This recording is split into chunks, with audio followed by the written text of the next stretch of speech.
Hey, this is Max. Happy New Year's to everyone.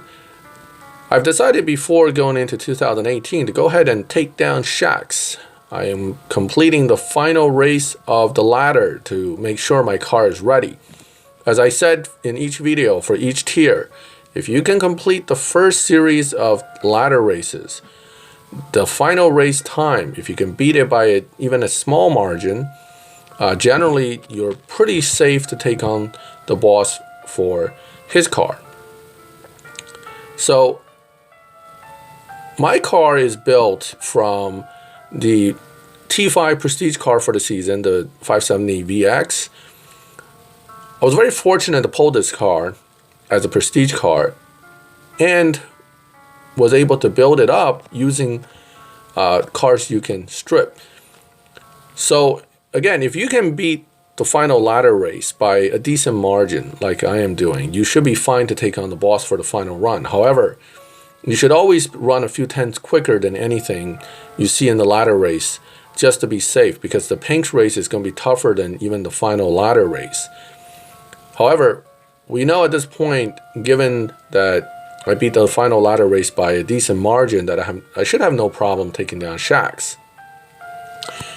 Going back to talk about the VX real quick.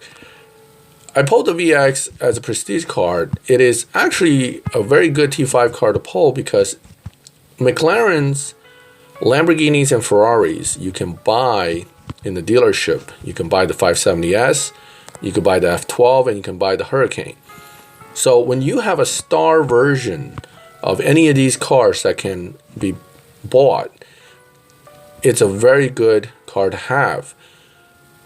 It will be easier to build it to the maximum level by slowly buying and stripping the exact car that gives it the fusions and the stage 6 parts. The 570 VX is a 4-star, but in its case, it doesn't have unique stage 6s, and it actually uses the standard stage 6s from the 570S. This makes it one of the few 4-star T5 cars you can gain at this point in the game that you can also max. So I'm very happy to have it, and I've been building it up. I actually bought one 570S in anticipation that I may pull this car this season using the time 10 bonus. I was lucky enough to pull it, and I've since stripped that particular 570S plus another one I bought, and I was lucky to get some stage 6s as part of stripping those cars, and this car is now with the stage 6s installed, the fusions that I managed to get running about 11.1, more than enough to take down Shax and finish T5. I did the same thing in T4. I got lucky and pulled the PC car last season, which is a T4 Z06 Corvette. That helped me get through T4 and get Victor Kid's car. So a little bit of luck overall here. This game does require a bit of luck. If you can't pull the car, or you pull a different car that's really hard to build, your progression is going to end up slower.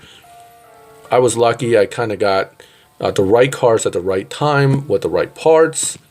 So I got to T5 pretty fast. In fact, less than a month from the time I started this game to hitting this point in the game. I didn't look at my calendar, but I believe it's something like 20-some days total. Now, I played every day, so if you're kind of a casual player, you're taking your time, you're not going to get here this quick. Or if you're just unlucky and you couldn't pull cars that you needed, you won't be here this quick either. There's nothing wrong with taking a little longer, but what's important is if you want to get everything done, you want to take your time and do it right. Be patient, build your car before you take on each boss so you don't lose out on the boss cars. People will tell you the first series of boss cars are not that great, nor are they all that useful down the line. But if you get them in your garage, it's still nice to have. And it's just something to show that you did it right the first time around. And I can tell you, most people didn't do it right the first time around. They'll miss a few boss cars because they were impatient. They got to the final race too quick and they lose the Pinks race. Not worth it. A few more days of playing, a little bit more patience isn't going to hurt you. rushing through the progression doesn't really help you all that much. Although, as I indicated in the last video, joining a good crew could really help you with your progression. Now, I just took down Shax for the third race. I got a nice chunk of RP there and $1 million in money, helping to set you up for the next step in the series. So, Shax complains, Jerry's happy, everybody congratulates you. Oh, look, never seen Jerry this happy. Oh, respect, yo, you finished. Look, even Ashley's nicer to you now. Isn't that nice? So the Tempest is coming. So that's kind of a hint towards the next step in the game. But we don't care about that at the moment. Right now, I just want to take back and win Shax's Agera R. So if you lose 400 gold, plus you lose the car. You only get one shot at this. No super nitrous. Never use it. I never pay for it because you don't need it. Again, a little bit of patience, building the car right. You'll be more than ready to take them on. So, Pink's race it is. So 570 VX versus the Agera R. In real life, this wouldn't even be a match. The Agera would absolutely kill my car. But this isn't real life. This is Natural Motion's version of a drag racing game where a Volkswagen GTI could potentially beat a much faster car.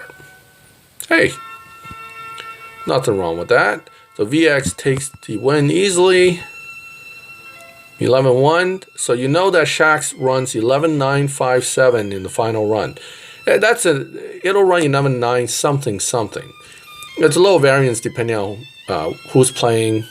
So, but that's a pretty accurate time based on what's online. That is pretty much the time that he runs. So you get this nice Koenigsegg Agera R into your garage. It's a beautiful car. I wanted this car just to have it simply because it's so cool looking. It's not a very useful car, and that's true of all boss cars from the first series. It's not a big deal. I still want it. Elite exclusive offer, no thank you. Okay. Again, playing slowly and carefully, with a little bit of luck and some patience, you will not need to buy most of these packs that are being offered.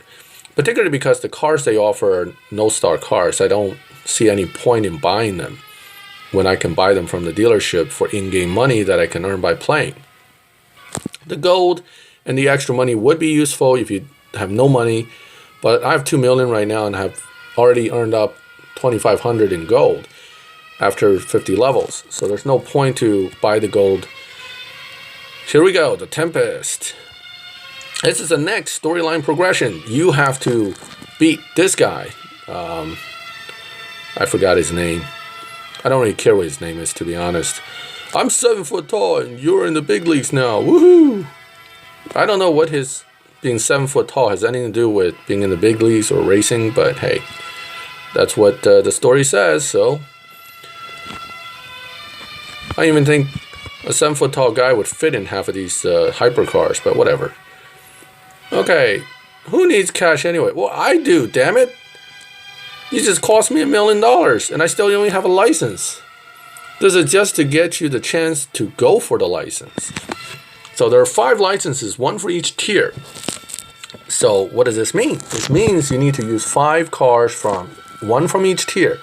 Now there's something that you need to understand if you're at this point. Before you go jumping in there using your best car to beat these elite trials, understand this. The car you use for the elite time trial cannot be used for the event. Uh-oh. I just used my best T1 for the trial. What do I do now? Well, sorry, buddy. Now you got to build a whole new car. T1's not so bad. T4 is bad. T5 is bad because it can cost you 6 million to build a car in T5. Plus, you need fusions, you need this, you need that. Not so easy. I would not rush to do the elite time trials. You want to plan a little bit here. This is another point where planning could save you a lot of aggravation down the line.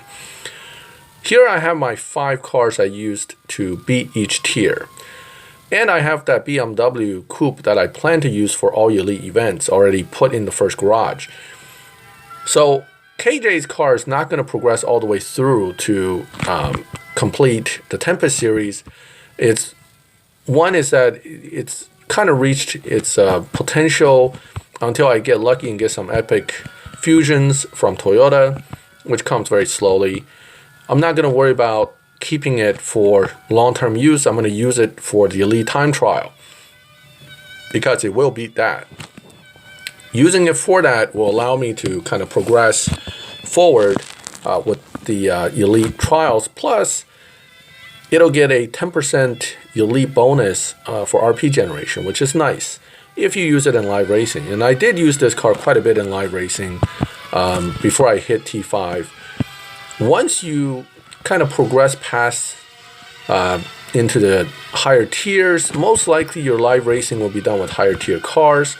So making this car elite isn't going to benefit me a whole lot, but it's not a bad car to make elite in any case because it's not likely to be useful elsewhere.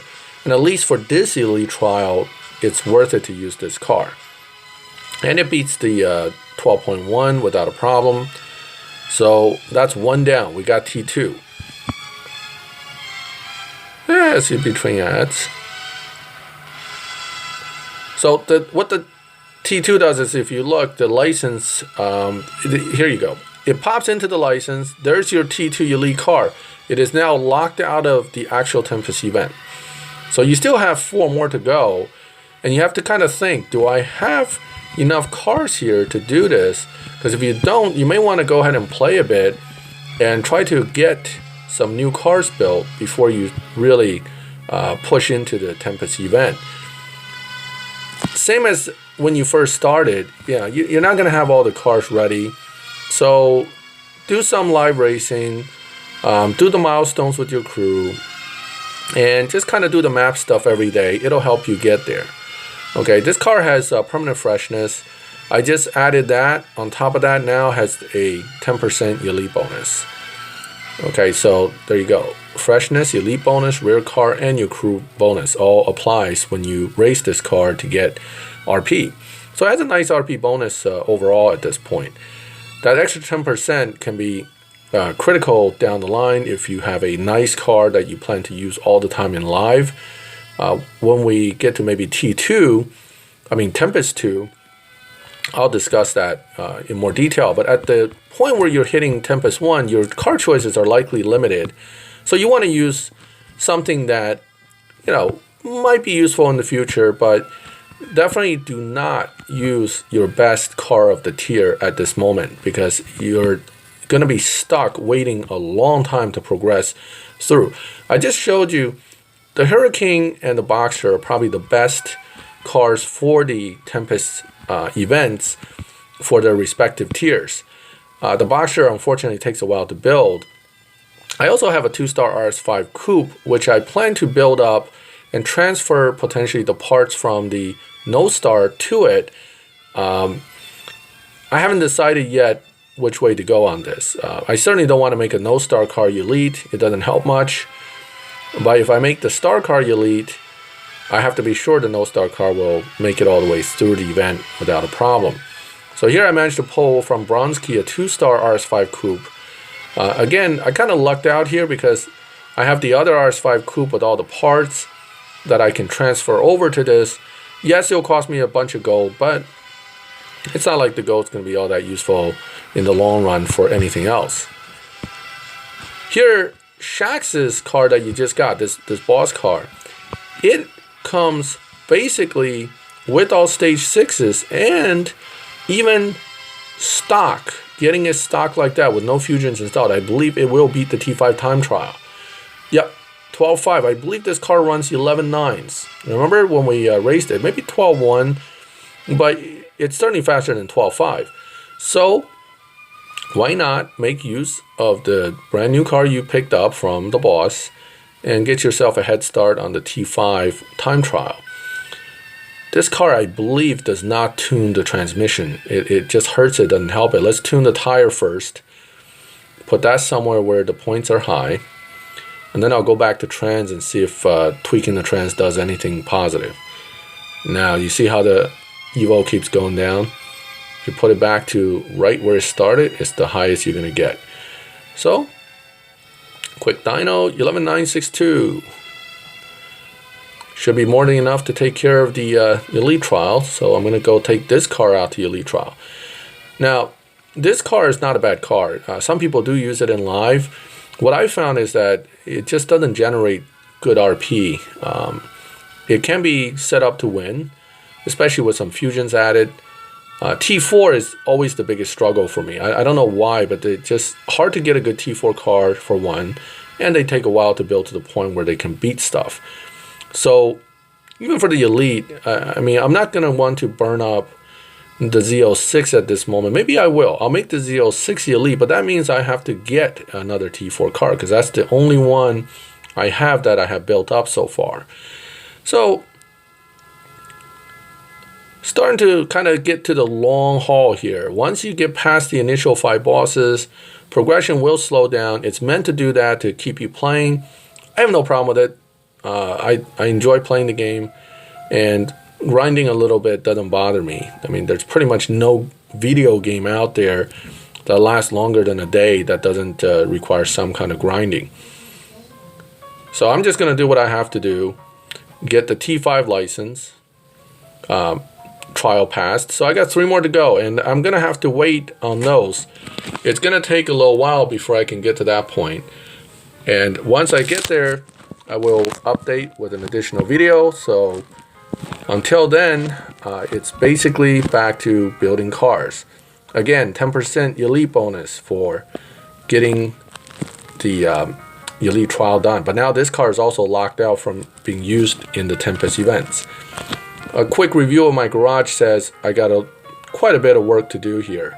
Even for T1, I don't have a nice car. So until next time, I'm going to keep building the garage, and I will update once I'm ready. Good night.